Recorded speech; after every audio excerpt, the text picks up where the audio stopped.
പത്തരമാറ്റിൻ്റെ പുതിയൊരു എപ്പിസോഡിലേക്ക് എല്ലാവർക്കും സ്വാഗതം. അങ്ങനെ ജാനകിക്ക് രാവിലെ തന്നെ ഒരു ഫോൺ കോൾ വരുന്നുണ്ട്. ജാനകിയുടെ ഓസ്ട്രേലിയയിലുള്ള ഫ്രണ്ടായിരുന്നു വിളിച്ചത്. അങ്ങനെ ആ ഫ്രണ്ട് ജാനകിയോട് പറയുകയാണ്, എടി ഞാൻ അങ്ങോട്ട് വരികയാണ് അനന്തപുരിയിലേക്ക്. നിനക്ക് എപ്പോഴെങ്കിലും എന്നെ ഒന്ന് വിളിക്കാൻ തോന്നിയല്ലോ, എന്തൊക്കെയുണ്ട് വിശേഷം എന്നൊക്കെ ജാനകി ചോദിക്കുകയാണ്. നല്ല വിശേഷം തന്നെ, എനിക്ക് അത്യാവശ്യമായിട്ട് അങ്ങോട്ട് വരേണ്ടതുണ്ട്, ഒരു ബിസിനസ്സിൻ്റെ കാര്യത്തിന് വേണ്ടി. പിന്നെ മൂർത്തി സാറിനെ കാണേണ്ടതുണ്ട്. കുറേ കാലമായി ഞാൻ നിന്നെ കണ്ടിട്ട്, നീ എപ്പോൾ എത്തും എന്നൊക്കെ ജാനകി ചോദിക്കുമ്പോൾ, നാളെ ഞാൻ അങ്ങോട്ട് എത്തും, എനിക്ക് ഇഷ്ടമുള്ള ഫുഡൊക്കെ നീ ഉണ്ടാക്കി വെക്കണം. അങ്ങനെ ജാനകി അജയനോട് പറയുന്നുണ്ട്, എൻ്റെ ഫ്രണ്ട് ഇങ്ങോട്ട് വരുന്നുണ്ട്, അവൾക്ക് ഇഷ്ടമുള്ള ഫുഡൊക്കെ ഉണ്ടാക്കണം. കുറേ കാലമായി ഞാൻ അവളെ കണ്ടിട്ട്, അനിയുടെ വിവാഹം പോലും അവളോട് പറയാൻ പറ്റിയില്ല. എങ്ങനെ പറയാനാ, ഇവിടെ ഓരോരോ പ്രശ്നങ്ങളായിരുന്നില്ലേ. എന്തായാലും ഫ്രണ്ടിനുള്ള ഫുഡൊക്കെ നീ തയ്യാറാക്കാൻ നോക്ക്, ഞാൻ ഓഫീസിലേക്ക് പോവുകയാണ്. അജയേട്ടൻ ഇന്ന് എന്തായാലും ഓഫീസിൽ പോകേണ്ട, എൻ്റെ ഫ്രണ്ട് വരുമ്പോൾ അജയേട്ടൻ ഇവിടെ ഉണ്ടാകണം, അതുകൊണ്ട് അജയേട്ടൻ ഇന്ന് ലീവ് എടുക്കണം എന്നൊക്കെ പറയുകയാണ് ജാനകി. എന്നാൽ ശരി, നീ കിച്ചണിൽ പോയി ഫുഡിനുള്ള കാര്യങ്ങളൊക്കെ റെഡിയാക്ക്, ഈ ഓഫീസിലേക്ക് മെയിൽ അയക്കാനുണ്ട് എന്ന് പറഞ്ഞ് ജയൻ അവിടെ നിന്ന് പോവുകയാണ്. എന്താ ജാനകി, നീ വലിയ സന്തോഷത്തിലാണല്ലോ, എന്താ കാര്യം എന്നൊക്കെ ദേവ്യാനി ചോദിക്കുമ്പോൾ, അത് പിന്നെ ദേവേച്ചി, എൻ്റെ അജയേട്ടൻ്റെ വിവാഹത്തിന് എല്ലാവിധ ഹെൽപ്പും ചെയ്ത എൻ്റെ ഫ്രണ്ട് നന്ദിനി ഇങ്ങോട്ട് വരുന്നുണ്ട്. അവൾ ഒരുപാട് കാലമായി ഇങ്ങോട്ട് വന്നിട്ട് എന്നെ കാണാൻ ഒരുപാട് ആഗ്രഹമുണ്ടെന്ന് പറഞ്ഞു. ആ നന്ദിനിയോ, അവൾ ഒരുപാട് വർഷമായല്ലോ ഇങ്ങോട്ട് വന്നിട്ട്, അനിയെ പ്രസവിച്ച സമയത്ത് വന്നതല്ലേ, അപ്പോൾ ഏട്ടത്തിക്ക് ഓർമ്മയുണ്ടല്ലേ. പിന്നെ ഓർമ്മയില്ലാതിരിക്കുമോ, നിൻ്റെ ബെസ്റ്റ് ഫ്രണ്ടായിരുന്നില്ലേ. അവൾക്ക് എന്തോ ഒരു ബിസിനസ്സിൻ്റെ ആവശ്യത്തിന് മുത്തശ്ശനെ കാണേണ്ടതുണ്ട്, അതുപോലെ എന്നെയും കാണണമെന്ന് പറഞ്ഞു. എന്തായാലും സന്തോഷമായി ജാനകി, നമുക്ക് ഉച്ചയ്ക്ക് നല്ലൊരു സദ്യ ഉണ്ടാക്കാം. ആ സമയം അങ്ങോട്ട് നയന വരുന്നുണ്ട്. അങ്ങനെ നയന പറയുകയാണ്, അമ്മേ ഞാനിന്ന് പോകുന്നില്ല, ഞാനിന്ന് ലീവാണ്. അങ്ങനെ നയന ദേവ്യാനിയോട് പറയുന്നുണ്ട്, ഇന്ന് ലീവ് എടുക്കാൻ ആദർശേട്ടൻ പറഞ്ഞു, ഇന്നലെ നല്ല ഹെവി വർക്കായിരുന്നു, അതുകൊണ്ട് നല്ല തലവേദന ഉണ്ടായിരുന്നു രാവിലെ, അതുകൊണ്ട് ഞാനിന്ന് ലീവാണ് എന്നൊക്കെ നയന പറയുമ്പോൾ, എന്നാൽ മോൾ പോയി റെസ്റ്റ് എടുക്കുക എന്ന് ദേവ്യാനി പറയുന്നുണ്ട്. എങ്കിൽ മോൾ അടുക്കളയിൽ നിൽക്കേണ്ട, റൂമിൽ പോയി റെസ്റ്റ് എടുക്കുക എന്നൊക്കെ ദേവ്യാനി പറയുമ്പോൾ, ആ സമയം ജാനകി മനസ്സിൽ ചിന്തിക്കുന്നുണ്ട്, ഈ നയന ഉണ്ടാക്കുന്ന ഫുഡ് വളരെ നല്ല ഫുഡാണ്, നയനയെ കടത്തി വെട്ടാൻ ആർക്കും കഴിയില്ല. കുറേ കാലം കൂടിയാണ് എൻ്റെ ഫ്രണ്ട് ഇങ്ങോട്ട് വരുന്നത്, ഒപ്പം നയന ഫുഡ് ഉണ്ടാക്കി കഴിഞ്ഞാൽ നല്ല ടേസ്റ്റ് ആവും, അവൾക്ക് വലിയ സന്തോഷമാകും എന്നൊക്കെ ചിന്തിക്കുകയാണ് ജാനകി.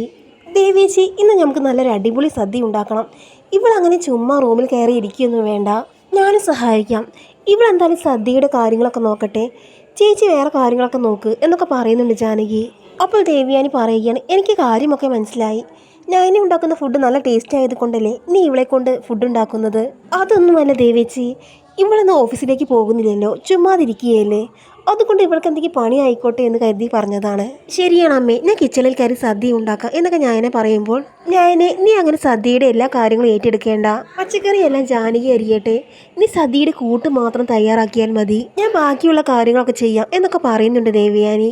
അങ്ങനെ സദ്യയുടെ ഒരുക്കമൊക്കെ നടന്നുകൊണ്ടിരിക്കുകയാണ്. ആ സമയം ജാനകിയുടെ ഫോണിലേക്ക് അനാമിക വിളിക്കുന്നുണ്ട്. അമ്മേ, എനിക്ക് കുറച്ച് വെള്ളം എൻ്റെ റൂമിലേക്ക് കൊണ്ടുവരണം എന്നൊക്കെ അനാമിക പറയുകയാണ് ജാനകിയോട്. ശരി മോളെ, ഞാൻ ഇപ്പോൾ തന്നെ ചായ ഉണ്ടാക്കി കൊണ്ടുവരാം എന്നൊക്കെ ജാനകി പറയുന്നുണ്ട്. അങ്ങനെ ജാനകി ചായ ഉണ്ടാക്കുന്ന സമയത്ത് ദേവ്യാനി ചോദിക്കുന്നുണ്ട്, അല്ല ജാനകി, നീ ആർക്കാണ് ഈ ചായ ഉണ്ടാക്കുന്നത്, അജയന് വേണ്ടിയാണോ? അല്ല ദേവേച്ചി, ഇത് അനാമിക മോൾക്കാണ്, അനാമിക മോൾ ഇപ്പോൾ എഴുന്നേറ്റിട്ടേ ഉള്ളൂ, അവൾക്ക് ചായ ഉണ്ടാക്കി കൊടുക്കട്ടെ. ജാനകി, സമയം ഇപ്പോൾ എത്രയായി കാണും? 10 മണിയായി കാണും ദേവേച്ചി, ഈ സമയത്താണ് നിന്റെ മരുമകൾ എഴുന്നേൽക്കുന്നത്? ഇനി ആരായാലും ശരി, എഴുന്നേൽക്കുന്നതിന് ചിട്ടയൊക്കെ വേണ്ടേ? ഇവിടെയുള്ളവരെല്ലാം 6 മണിക്ക് എഴുന്നേറ്റ് കുളിയും പ്രാർത്ഥനയും കഴിഞ്ഞ് കിച്ചണിൽ കയറാറുള്ളവരാണ്, പിന്നെ അനാമിയയ്ക്ക് മാത്രം എന്താണ് ഇത്ര പ്രത്യേകത എന്നൊക്കെ ദേവ്യാനി ചോദിക്കുമ്പോൾ, അത് പിന്നെ ഏട്ടത്തി, അവൾ കൊച്ചുകുട്ടിയല്ലേ, അവൾക്ക് കാര്യങ്ങളൊന്നും അറിയില്ലല്ലോ. ജാനകി, നീ അങ്ങനെയൊന്നും പറയണ്ട, അവൾ വിവാഹം കഴിഞ്ഞു, 10-25 വയസ്സുള്ള പെൺകുട്ടിയാണ്, അതുകൊണ്ട് നീ പ്രത്യേകം അവളോട് പറയണം, നാളെ മുതൽ നേരത്തെ എഴുന്നേറ്റ് പ്രാർത്ഥനയെല്ലാം കഴിഞ്ഞ് കിച്ചണിൽ കയറാൻ, മാത്രമല്ല അനിയുടെ എല്ലാ കാര്യങ്ങളും നോക്കാനും അവളോട് പറയണം. ജാനകി എന്തായാലും ചായയുമായിട്ട് അവളുടെ റൂമിലേക്ക് പോവുകയാണല്ലോ, അതുകൊണ്ട് കാര്യങ്ങളെല്ലാം അവളോട് പറയണം, നാളെ കാലത്തെ എഴുന്നേൽക്കാൻ അവളോട് പറയണം എന്നൊക്കെ പറയുകയാണ് ദേവ്യാനി. അങ്ങനെ അനാമികയ്ക്ക് ചായയുമായിട്ട് അനാമികയുടെ റൂമിലേക്ക് പോവുകയാണ് രേവതി. ഇന്നാ മോളെ ചായ എന്ന് രേവതി പറയുമ്പോൾ, അവിടെ വെച്ചേക്കമ്മേ എന്ന് അനാമിക പറയുന്നുണ്ട്. മോളെ, എനിക്ക് മോളോട് കുറച്ച് സംസാരിക്കാനുണ്ട്, മോളെ എഴുന്നേറ്റേ എന്ന് പറയുന്നുണ്ട്. എന്താണമ്മേ, എന്താണ് കാര്യം? മോളെ ചായ കുടിക്കി, അമ്മ പറയാം. അങ്ങനെ അനാമിക ചായ കുടിക്കുകയാണ്. അമ്മേ, എന്താ കാര്യം? അത് പിന്നെ മോളെ, ഇപ്പോൾ സമയം എത്രയായി? സമയം ഇപ്പോൾ 10 മണിയായല്ലോ അമ്മേ, എന്താ കാര്യം? മോളുടെ വീട്ടിൽ മോൾ എത്ര മണിക്കാണ് എഴുന്നേൽക്കാറുള്ളത്? അത് പിന്നെ അമ്മേ, ഞാൻ പഠിക്കുകയായിരുന്നല്ലോ, അതുകൊണ്ട് 6 മണിക്ക് ഞാൻ എഴുന്നേൽക്കുമായിരുന്നു. കുളിച്ചൊരുങ്ങി 9 മണിയാകുമ്പോൾ കോളേജിലേക്ക് പോകുമായിരുന്നു. അതമ്മേ, അത്ര നേരത്തെ എഴുന്നേറ്റിട്ട് എന്താണ് കാര്യം? ഇവിടെ ഒരു പണിയും ഇല്ലല്ലോ. ഇവിടെ വെറുതെ ഇരുന്ന് ബോറടിക്കുകയാണ്. അതുകൊണ്ട് അത്രയും നേരം ഉറങ്ങുന്നത് കൊണ്ട് സമയം അത്രയും കളയാമല്ലോ എന്നൊക്കെ പറയുകയാണ് അനാമിക. അപ്പോൾ മോൾ സമയം കളയാനാണോ അത്രയും നേരം കിടന്നുറങ്ങുന്നത്? അതെ അമ്മേ, അല്ലാതെ പിന്നെ ഞാൻ എന്ത് ചെയ്യാനാ? മോളോട് അമ്മ ഒരു കാര്യം പറയാം, മോൾക്കൊരു വിഷമവും തോന്നരുത്. ഇല്ല അമ്മേ, അമ്മ കാര്യം പറഞ്ഞോ. അനിയും മോൾ ഇപ്പോൾ എങ്ങനെയാണ്? സ്നേഹത്തിൽ തന്നെയാണോ? അതൊന്നും പറയാതിരിക്കുകയാണ് നല്ലത്. അവൻ എന്നെ കണ്ടലൊന്നും മിണ്ടുക പോലുമില്ല, ഞങ്ങൾ തമ്മിൽ ഒരു ബന്ധവുമില്ല എന്നൊക്കെ അനാമിക പറയുമ്പോൾ അത് കേട്ട് ജാനകി പറയുന്നുണ്ട്, അനി മോളോട് മിണ്ടാത്തതിൻ്റെ ഒരു കാരണം മോൾ തന്നെയാണ്. അമ്മയും അപ്പം എന്നെ കുറ്റപ്പെടുത്തുകയാണോ? അതല്ല മോളെ, ഞാൻ മനസ്സിലാക്കിയിടത്തോളം മോളുടെ ഭാഗത്തും തെറ്റുണ്ട്. അമ്മ എന്താണ് ഉദ്ദേശിക്കുന്നത്? വേറെ ഒന്നുമല്ല മോളെ, പെൺകുട്ടികൾ നേരത്തെ എഴുന്നേറ്റ് കുളിയെല്ലാം കഴിഞ്ഞ് കിച്ചണിൽ കയറണം. എന്നിട്ട് ചായയുമായിട്ട് അനിയുടെ റൂമിലേക്ക് പോകണം. അനി എഴുന്നേൽക്കുമ്പോൾ എന്നും കാണേണ്ടത് ചിരിച്ച മുഖവുമായി നിൽക്കുന്ന അനാമികയാണ്. അത് കേട്ട് അനാമിക പറയുകയാണ്, എൻ്റെ പൊന്നമ്മേ, എന്നെ കൊണ്ട് അതിനൊന്നും കഴിയില്ല. അങ്ങനെയൊന്നും പറയില്ല മോളെ, അമ്മ പറഞ്ഞതുപോലെ മോൾ ചെയ്തേ പറ്റൂ. ഞായനയുണ്ടല്ലോ, അവൾ അങ്ങനെയൊക്കെയാണ് ചെയ്യാറുള്ളത്. അതുകൊണ്ടാണ് ഞാൻ നിന്നോട് പറഞ്ഞത്. അവളെ ഈ വീട്ടിൽ ആർക്കും ആദ്യം ഇഷ്ടമില്ലായിരുന്നു. പക്ഷെ അവളെല്ലാവരെയും കയ്യിലെടുത്തത് അവളുടെ ഈ സ്വഭാവം കൊണ്ടാണ്. അവളുടെ ഭർത്താവ് ആദർശിന് ആദ്യം അവളെ കണ്ടുകൂടായിരുന്നു. 2-3 പ്രാവശ്യം അവളെ ഇവിടെ നിന്ന് ഇറക്കി വിട്ടതാണ്. എന്നിട്ട് പോലും അവളെല്ലാവരെയും കയ്യിലെടുത്തത് അവളുടെ ഈ അടുക്കും ചിട്ടയുമുള്ള സ്വഭാവം കൊണ്ടാണ്. ഇങ്ങനെ മോള് 10 മണി വരെ കിടന്നുറങ്ങിയാൽ അവനെങ്ങനെ മോളെ കാണും? അതുപോലെ തന്നെ പകല് വന്നാലും ഫുഡ് കഴിക്കാൻ വന്നാലും മോൾ അവിടെ എവിടെയെങ്കിലും കിടന്നുറങ്ങും. വൈകുന്നേരം അനി വന്നാലും മോൾ അവനോട് ചാടിക്കളിക്കുകയും ദേഷ്യപ്പെടുകയും മാത്രമാണ് ചെയ്യുന്നത്. മോൾ ഈ അമ്മ പറഞ്ഞതൊന്ന് കേട്ട് നോക്കിക്കേ, അവരെന്തായാലും മോളോട് സ്നേഹം തോന്നും എന്നൊക്കെ പറയുന്നുണ്ട് ജാനകി. ശരി അമ്മേ, ഞാൻ അമ്മ പറഞ്ഞതുപോലെ കേൾക്കാം. അമ്മ നാളെ രാവിലെ എന്നെ കാലത്തെ വിളിച്ചാൽ മതി. എന്നാ ശരി, മോൾ ഈ ചായ കുടിച്ച് ഒന്ന് കുളിച്ച് ഫ്രഷായി കിച്ചണിലേക്ക് വാ. എൻ്റെ ഒരു ഫ്രണ്ട് ഇങ്ങോട്ട് വരുന്നുണ്ട്. മോള് വേണം എല്ലാ കാര്യങ്ങൾക്കും മുന്നിൽ നിൽക്കാൻ. മോള് നല്ലൊരു സാരിയൊക്കെ എടുത്ത് വേണം നിൽക്കാൻ. അയ്യോ അമ്മേ, എൻ്റെ കയ്യിലുള്ള സാരികളെല്ലാം ഒരു തവണ ഞാൻ എടുത്തതാണ്. ഇത് എന്ന് പറയാൻ ഒരു സാരിയുമില്ല. ഒരു സാരി വാങ്ങിച്ചാൽ നന്നായിരുന്നു എന്നൊക്കെ അനാമിക പറയുകയാണ്. അതിനെന്താ മോളെ, അമ്മ പണം തരാം. മോൾ ഇപ്പോൾ തന്നെ കുളിച്ച് വേഗം പോയിക്കോ. നല്ലൊരു സാരി വാങ്ങിക്കണം. നമുക്ക് വേണ്ട സാധനങ്ങളെല്ലാം വാങ്ങിക്കോ. എന്നിട്ട് സുന്ദരിയായിട്ട് വരണം. ബ്യൂട്ടി പാർലറിൽ പോയിട്ട് ഒന്ന് ഒരുങ്ങിക്കോ എന്നൊക്കെ ജാനകി സന്തോഷത്തോടു കൂടി പറയുന്നുണ്ട്. എൻ്റെ ഫ്രണ്ട് ഒരുപാട് നാളുകൾക്ക് ശേഷമാണ് ഇങ്ങോട്ട് വരുന്നത്. എൻ്റെ മരുമകളെ കണ്ടിട്ട് അവളൊന്ന് നെട്ടണം. അങ്ങനെ ജാനകി സാരി വാങ്ങാനുള്ള പണം അനാമികയുടെ കയ്യിൽ കൊടുക്കുന്നുണ്ട്. എന്നാൽ ശരിയമ്മേ, ഞാൻ പോയിട്ട് വരാം എന്ന് പറഞ്ഞുകൊണ്ട് അനാമിക കാറുമെടുത്ത് അനാമികയുടെ വീട്ടിലേക്കാണ് പോകുന്നത്. ആ സമയം ദേവിയാനിയും നയനിയും ജാനകിയും ഫുഡിനുള്ള കാര്യങ്ങളൊക്കെ ഒരുക്കുകയാണ്. അങ്ങനെ അനാമിക ജാനകി പറഞ്ഞ കാര്യങ്ങളൊക്കെ വേണുവിനോടും രേവതിയോടും പറയുന്നുണ്ട്. അത് കേട്ട് വേണു പറയുന്നുണ്ട്, അതേ മോളെ, നിന്റെ അമ്മായിമ്മ പറഞ്ഞത് വളരെ ശരിയായ കാര്യമാണ്. നീ അവർ പറഞ്ഞതുപോലെ ചെയ്തു കഴിഞ്ഞാൽ എന്തായാലും അനയുടെ മനസ്സ് നിനക്ക് കീഴടക്കാൻ പറ്റും. ഇഷ്ടമില്ലാത്തൊരു പുരുഷനെ മയക്കിയെടുക്കാൻ ഇതൊക്കെ ചെയ്തേ പറ്റുകയുള്ളൂ മോളെ. നീ എങ്ങനെയൊക്കെ ചെയ്തു നോക്ക്. നിന്റെ അമ്മായിമ്മ പറഞ്ഞത് നല്ലൊരു ബുദ്ധിയാണ്. അത് മാത്രമല്ല അച്ഛാ, അവരുടെ ഫ്രണ്ട് വിദേശത്ത് നിന്ന് വരുന്നുണ്ട്. ഇതാ ഈ കാർഡ് തന്നു വിട്ടു. നല്ല വിലയുള്ള സാരിയും വേറെ വേണ്ടതെല്ലാം വാങ്ങിക്കാൻ പറഞ്ഞു. ആണ് മോളെ, എങ്കിൽ അമ്മയ്ക്കും കൂടി ഒരു സാരി വാങ്ങിച്ചതാ.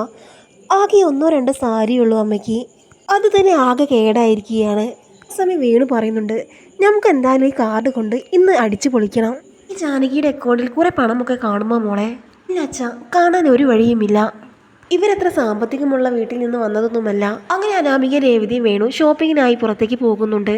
അങ്ങനെ ആദ്യം അവർ കയറുന്നത് വലിയൊരു ടെക്സ്റ്റൈൽസിലാണ്. അങ്ങനെ 3 ലക്ഷം രൂപയുടെ സാരി അവർ വാങ്ങിക്കുന്നുണ്ട്. അപ്പോഴേക്ക് രേവതി പറയുന്നുണ്ട്, മോളെ 3 ലക്ഷം രൂപയോ? നിന്റെ അമ്മായിമ്മ വല്ലതും പറയുമോ? ഇല്ല അമ്മേ, എന്നോട് എന്ത് വേണമെങ്കിലും വാങ്ങിക്കാനാണ് പറഞ്ഞത്. ഒരു സാരിയെല്ലാം വാങ്ങി അവർ പുറത്തേക്ക് വരുന്നുണ്ട്. ആ സമയം വേണു ചോദിക്കുകയാണ്, മോളെ, ജാനകി തന്ന കാർഡിൽ എത്ര രൂപ ബാലൻസ് ഉണ്ടെന്ന് അറിയാൻ പറ്റുമോ? അങ്ങനെ കൗണ്ടറിൽ ചെന്ന് ഇതിൻ്റെ ബാലൻസ് ഒന്ന് ചെക്ക് ചെയ്യാൻ പറ്റുമോ എന്ന് ചോദിക്കുമ്പോൾ അതിനെന്താ, ഇപ്പോൾ തന്നെ പറഞ്ഞു തരാം എന്ന് പറഞ്ഞിട്ട് അവർ ബാലൻസ് ചെക്ക് ചെയ്യുന്നുണ്ട്. ഇതിൽ ബാലൻസ് 13 ലക്ഷം രൂപയുണ്ട് മാഡം എന്നവർ പറയുകയാണ്. അപ്പോഴേക്കും അവർ പറയുന്നുണ്ട്, 13 ലക്ഷം രൂപയോ? കൊള്ളാലോ, അത്രയൊക്കെ ബാലൻസ് അവരുടെ കയ്യിലുണ്ടല്ലേ എന്നൊക്കെ പറയുകയാണ് അനാമിക.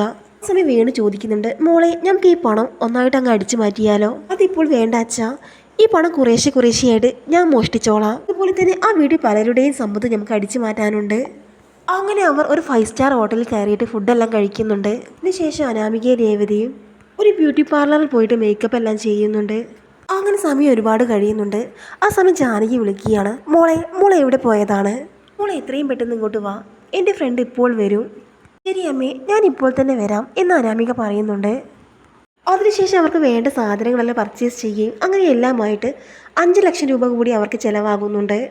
അങ്ങനെ രേവതി പറയുന്നുണ്ട്, നിങ്ങളുടെ കടങ്ങളെല്ലാം കുറച്ച് വീട്ടാനില്ലേ? മാത്രമല്ല ആ കടയിൽ ഒരുപാട് പണം കൊടുക്കാനില്ലേ? മോളെ, ഒരു 2 ലക്ഷം രൂപ കൂടി ഞങ്ങൾക്ക് വേണം, എന്നാൽ ആ കടം വീടും. അങ്ങനെ അനാമിക ഗത്യന്തരമില്ലാതെ 3 ലക്ഷം രൂപ കൂടി അവർക്ക് കൊടുക്കുന്നുണ്ട്. അങ്ങനെ അനാമിക എല്ലാ സാധനങ്ങളുമായിട്ട് തിരിച്ച് അനന്തപുരിയിലേക്ക് വരികയാണ്. അങ്ങനെ അനാമിക വരുന്നതിന് മുമ്പ് തന്നെ ജാനകിയുടെ ഫ്രണ്ട് അനന്തപുരിയിലേക്ക് എത്തിയിരുന്നു. അന്ന് അനന്തപുരിയിൽ ആരും ഓഫീസിലേക്ക് പോയിരുന്നില്ല.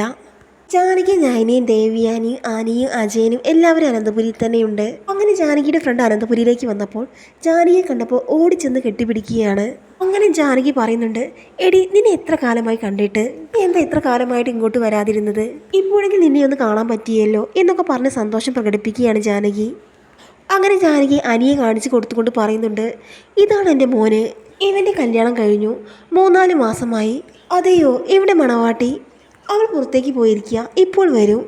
എന്നാൽ ഞാൻ നിന്റെ മോൻ്റെയും മരുമകളുടെ കൂടെ ഫുഡൊക്കെ കഴിച്ചിട്ട് ഇവിടെ നിന്ന് പോകുന്നുള്ളൂ. മുത്തശ്ശൻ ചോദിക്കുന്നുണ്ട്, എന്തൊക്കെയുണ്ട് വിശേഷം മോളെ? ഞാൻ ബിസിനസ്സിൻ്റെ ആവശ്യത്തിന് വേണ്ടി മൂർത്തി സാറിനെ ഒന്ന് കാണാനും കൂടിയാണ് ഇങ്ങോട്ട് വന്നത് എന്നൊക്കെ പറയുകയാണ് ജാനകിയുടെ ഫ്രണ്ട്. നവ്യൻ നയനെയും ചൂണ്ടിക്കൊണ്ട് ജാനകിയുടെ ഫ്രണ്ട് ചോദിക്കുന്നുണ്ട്, അല്ല, ഇവരൊക്കെ ആരാ? ഇവരെക്കുറിച്ച് പറയാതിരിക്കുകയാണ് നല്ലത്. ഇവിടേക്ക് വന്ന 2 പുറമ്പോക്കുകളാണ് ഇവർ. ജാനകിയുടെ വാക്കുകൾ കേട്ട് ദേഷ്യം സഹിക്കാതെ ദേവ്യാനി പറയുന്നുണ്ട്, ജാനകി, വീട്ടിലേക്ക് വന്നവരോട് ഇങ്ങനെയൊക്കെയാണോ സംസാരിക്കുക? അങ്ങനെ തുടർന്ന് ദേവ്യാനി പറയുന്നുണ്ട്, ഗായത്രി, ഇത് എൻ്റെ മരുമകളാണ് നയന. മൂർത്തി ജ്വല്ലറിയിലെ വലിയ ഡിസൈനറാണ്. ആണോ ദേവിയെടുത്തി? നല്ല കുട്ടി, നല്ല ഐശ്വര്യമുള്ള മുഖം. മാത്രമല്ല ഈ നവ്യ ജലജയുടെ മരുമകളാ എന്നും പറയുന്നുണ്ട് ദേവ്യാനി. ആ സമയം ജലജ ദേഷ്യത്തോടു കൂടി പറയുന്നുണ്ട്, അതെ, ഇത് എൻ്റെ മകന് പറ്റിയൊരു അബദ്ധമാണ്. ആ സമയം ദേവ്യാനി പറയുകയാണ്, ജലജെ, നീ ഒന്നും മിണ്ടാതിരുന്നേ, ഇങ്ങനെയൊക്കെ സംസാരിക്കാൻ പറ്റുമോ? ആ സമയം നവ്യയെ കണ്ടുകൊണ്ട് ജാനകിയുടെ ഫ്രണ്ട് പറയുന്നുണ്ട്, നല്ല കുട്ടി, ദേവിയെ പോലെയുണ്ട്. ആ സമയം ദേവ്യാനി പറയുന്നുണ്ട്, ഇവർ 2 പേരും ചേച്ചി അനിയത്തിയുമാണ്. നവ്യയാണ് മൂത്തത്, അബിയുടെ ഭാര്യ.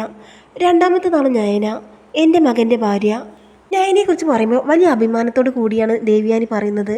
അത് കേൾക്കുമ്പോൾ നയനയ്ക്ക് വലിയ സന്തോഷമാകുന്നുണ്ട്. ഇതെല്ലാം കേൾക്കുമ്പോൾ ജാനകിക്ക് ഒട്ടും പിടിക്കുന്നില്ല.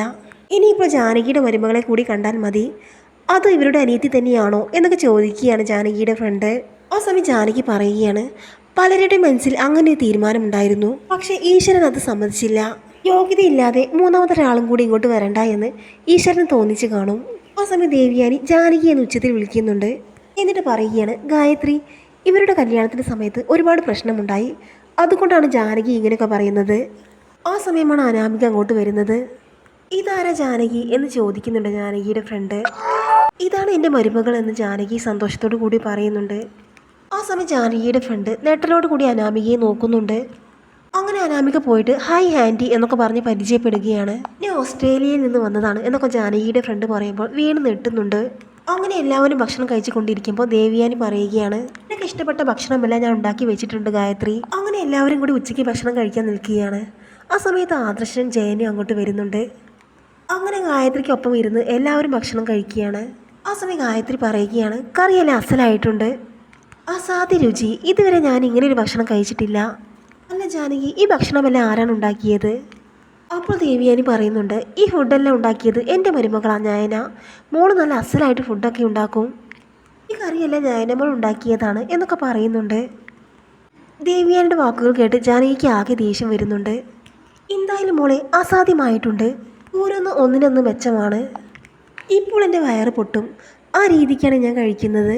എന്തായാലും ഞാൻ തിരിച്ചു പോകുമ്പോൾ ഈ ഭക്ഷണമെല്ലാം ഒന്ന് പൊതിഞ്ഞെടുത്തോ, ഫ്ലൈറ്റിലിരുന്ന് കഴിച്ചോളാം എന്നൊക്കെ പറയുകയാണ് ജാനകിയുടെ ഫ്രണ്ട്. ആ സമയം മുത്തശ്ശിയും പറയുന്നുണ്ട്, നയന ഉണ്ടാക്കുന്ന പലഹാരത്തിനും കറിക്കുമെല്ലാം നല്ല ടേസ്റ്റാണ്. എന്നാൽ അനാമികയ്ക്കും ജാനകിക്കും വേണുവിനും രേവതിക്കും ഇതൊന്നും ഒട്ടും സഹിക്കുന്നില്ല. അങ്ങനെ ഭക്ഷണം കഴിഞ്ഞ് എല്ലാവരും അകത്തേക്ക് പോകുന്നുണ്ട്. ആ സമയം നയനയും ദേവ്യാനും അടുക്കളയിൽ നല്ല ജോലിയിലായിരിക്കും, പാത്രമൊക്കെ കഴുകുന്ന തിരക്കിലാണ്. ആ സമയം മുത്തശ്ശിയും കിച്ചണിൽ വന്ന് നോക്കുന്നുണ്ട്. അങ്ങനെ മുത്തശ്ശൻ പറയുകയാണ്, എന്തായാലും അമ്മായിമ്മയ്ക്ക് മരുമകളെ ഇപ്പോൾ നല്ല സ്നേഹിക്കുന്നുണ്ട്. അവിടെ വെച്ച് ഗായത്രിയുടെ മുന്നിൽ വെച്ച് അഭിമാനത്തോടു കൂടി പറഞ്ഞത് കേട്ടോ, എൻ്റെ മരുമകളാണ് ഭക്ഷണമെല്ലാം ഉണ്ടാക്കിയതെന്ന്, വലിയ ഡിസൈനറാണെന്നൊക്കെ പറഞ്ഞ് അവളോട് പറഞ്ഞത് കേട്ടില്ലേ? അങ്ങനെ ജാനകിയും ഗായത്രിയും റൂമിലേക്ക് പോകുന്നുണ്ട്. ആ സമയം ജാനകിയോട് ഗായത്രി ചോദിക്കുന്നുണ്ട്, അല്ല, നിൻ്റെ മരുമകളെക്കുറിച്ച് എല്ലാ കാര്യവും നിനക്കറിയാമോ? അതെന്താ ഗായത്രി നീ അങ്ങനെ ചോദിച്ചത്? എൻ്റെ മരുമകൾ വളരെ നല്ല കുട്ടിയാണ് ജാനകി, എനിക്ക് ഇവരെ കണ്ട് നല്ല പരിചയമുണ്ട്. അല്ല ജാനകി, അനാമയുടെ അച്ഛൻ്റെ അമ്മയുടെ പേരെന്താ? രേവതി വേണു എന്ന് ജാനകി പറയുന്നുണ്ട്. അങ്ങനെ ജാനകി അവരുടെ ലാപ്ടോപ്പ് എടുത്ത് ഫോൺ കണക്ട് ചെയ്ത് കുറേ ഡാറ്റാസൊക്കെ എടുക്കുന്നുണ്ട്. അങ്ങനെ രേവതിയുടെ വേണുവിൻ്റെ ഫോട്ടോ കാണിച്ചുകൊണ്ട് ഗായത്രി പറയുന്നുണ്ട്, ഇവരല്ലേ നിന്റെ മരുമകളുടെ അച്ഛനും അമ്മയും? അതേ ഗായത്രി എന്ന് നെട്ടലോട് കൂടി ജാനകി പറയുന്നുണ്ട്. ഇവരെ ഓസ്ട്രേലിയയിൽ പിടികിട്ടാ പുള്ളികളായി പ്രഖ്യാപിച്ചിരിക്കുകയാണ്. 2 കൊലപാതക ശ്രമം, കുറേ പേരെ ഇവർ പറ്റിക്കുകയും ചെയ്തു. അവർ ഒരു ബിസിനസ് സാമ്രാജ്യം തുടങ്ങി, അതെല്ലാം ആകെ പൊട്ടിയിരിക്കുകയാണ്. മാത്രമല്ല ഇവർ തമിഴ്നാട്ടിൽ ഒരുപാട് പേരെ പറ്റിച്ചതാണ്. അങ്ങനെ ഓരോരോ ഡാറ്റാസായിട്ട് ഗായത്രി എടുക്കുന്നുണ്ട്. എന്നിട്ട് പറയുന്നുണ്ട്, ഈ അനാമിക എന്ന് പറയുന്നവൾ ഒരുപാട് വിവാഹം കഴിച്ചതാണ്. എന്താ ജാനകി ഒന്നും അന്വേഷിക്കാതെയാണോ ഈ വിവാഹം നടത്തിയത്? ഈ പറഞ്ഞതൊന്നും എനിക്ക് വിശ്വസിക്കാൻ പറ്റുന്നില്ല ഗായത്രി. അനാമികയുടെ വീട്ടുകാർ വലിയ കോടീശ്വരന്മാരാണ്, ഞങ്ങൾക്ക് അറിയാവുന്ന ആളുകളാണ്. നിനക്ക് എത്ര മാസമായിട്ട് അവരെ അറിയാം? അത് പിന്നെ 2-3 മാസമായിട്ട് ഞങ്ങൾക്കറിയാം. ഇവർ 6 മാസമായിട്ടുള്ളൂ ഈ കേരളത്തിലേക്ക് വന്നിട്ട്. അതിനിപ്പുറം അവർ നിങ്ങളെല്ലാം വശത്താക്കി ഈ അനന്തപുരിയിലേക്ക് കയറി നിങ്ങളെ പറ്റിച്ചു. അത് തന്നെയാണ് യാഥാർത്ഥ്യം. അത് പിന്നെ ഗായത്രി, എൻ്റെ മകനെ ഇഷ്ടമാണെന്ന് പറഞ്ഞ് ആ കുട്ടി വന്നു. എനിക്ക് ആ കുട്ടിയെ ഇഷ്ടമായി, അതുകൊണ്ട് ഞാൻ സമ്മതിച്ചു. ജാനകി, ഞാൻ പറഞ്ഞത് നീ വിശ്വസിച്ചേ പറ്റൂ. അവർ നമ്പർ 1 ഫ്രോഡുകളാണ്. അതാണ് അപ്പോൾ തന്നെ ഞാൻ വന്ന് സെർച്ച് ചെയ്യാമെന്ന് കരുതിയത്. ഞാൻ ഈ പറഞ്ഞത് വേറെ ഒന്നും കൊണ്ടല്ല ജാനകി. ബാക്കി 2 പേരും നല്ല സന്തോഷത്തോടു കൂടി ജീവിക്കുകയല്ലേ. നിന്റെ മകൻ്റെ ജീവിതം ഒരിക്കലും തകരാൻ പാടില്ല.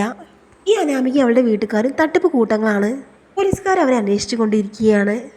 എങ്ങനെയൊക്കെ പറ്റിച്ചാണ് അനന്തപുരിയിലെ പയ്യനെ വിവാഹം കഴിച്ചത് എനിക്കറിയില്ല. നിങ്ങളൊന്നും ആ കുടുംബത്തെക്കുറിച്ച് അന്വേഷിച്ചില്ലേ എന്നൊക്കെ ജാനകിയുടെ ഫ്രണ്ട് ചോദിക്കുമ്പോൾ, അത് പിന്നെ ഞാനൊന്നും അന്വേഷിക്കാൻ നിന്നില്ല. മോനെ ഇഷ്ടമാണെന്ന് പറഞ്ഞപ്പോൾ ഞങ്ങൾക്ക് ഇഷ്ടമായി, അങ്ങനെയാണ് ഈ വിവാഹം കഴിഞ്ഞത്. ഇതൊക്കെ അന്വേഷിക്കേണ്ട ജാനകി, അന്വേഷിക്കാതെയാണോ ഒരാളുടെ വിവാഹം നടത്തുന്നത്? ജീവിത അവസാനം വരെ അവർ ഒന്നിച്ച് ജീവിക്കേണ്ടവരല്ലേ എന്നൊക്കെ ചോദിക്കുമ്പോൾ ജാനകി ശരിക്കും നെട്ടുന്നുണ്ട്. ഞാൻ പറഞ്ഞത് നീ പൂർണ്ണമായി വിശ്വസിക്കണമെങ്കിൽ ആ അനാമികയെ അവളുടെ അച്ഛനെയും അമ്മയും നീ നിരീക്ഷിക്കണം. മൊത്തത്തിലൊന്ന് അന്വേഷിക്കുകയെ, എന്നിട്ട് ഞങ്ങളുടെ അനിമോനെ രക്ഷിക്കണം. ഇപ്പോൾ എന്തായാലും ഇറങ്ങുകയാണ്. ബിസിനസ്സിൻ്റെ ചില കാര്യങ്ങളുണ്ട്. കാര്യത്തെക്കുറിച്ച് ഞാൻ കൂടുതൽ അന്വേഷിച്ച് ബാക്കി റിപ്പോർട്ട്സ് എല്ലാം ഞാൻ നിനക്ക് അയച്ചു തരാം. ഈ സമയത്ത് ആകപ്പാടെ വല്ലാത്തൊരവസ്ഥയിൽ നിൽക്കുകയാണ് ജാനകി. അങ്ങനെ അനാമികയെ വേണു രേവതി എങ്ങനെ ബാക്കി ക്യാഷ് അടിച്ചു മാറ്റാം എന്നൊക്കെ ചിന്തിക്കുന്നുണ്ട്. അങ്ങനെ ഗായത്രി പോകാൻ നേരം പറയുന്നുണ്ട്, ജാനകി ആരും ഇപ്പോഴൊന്നും അറിഞ്ഞിട്ടില്ല, അതുകൊണ്ട് നീ ഇപ്പോൾ ആരെയും അറിയിക്കാൻ നിൽക്കരുത്. നീ ആദ്യം എല്ലാം ഒന്ന് അന്വേഷിച്ച് ഉറപ്പിക്കുക. ബാക്കി കാര്യങ്ങൾ ഞാനും അന്വേഷിക്കാം. ഇവിടെ കള്ളിയാണെങ്കിൽ നമുക്ക് ഇവളെ പോലീസിൽ ഏൽപ്പിക്കണം. ഇതോടുകൂടി ഇവരുടെ കള്ളത്തരമെല്ലാം നിർത്തിക്കണം എന്നൊക്കെ പറയുന്നുണ്ട് ജാനകിയുടെ ഫ്രണ്ട്.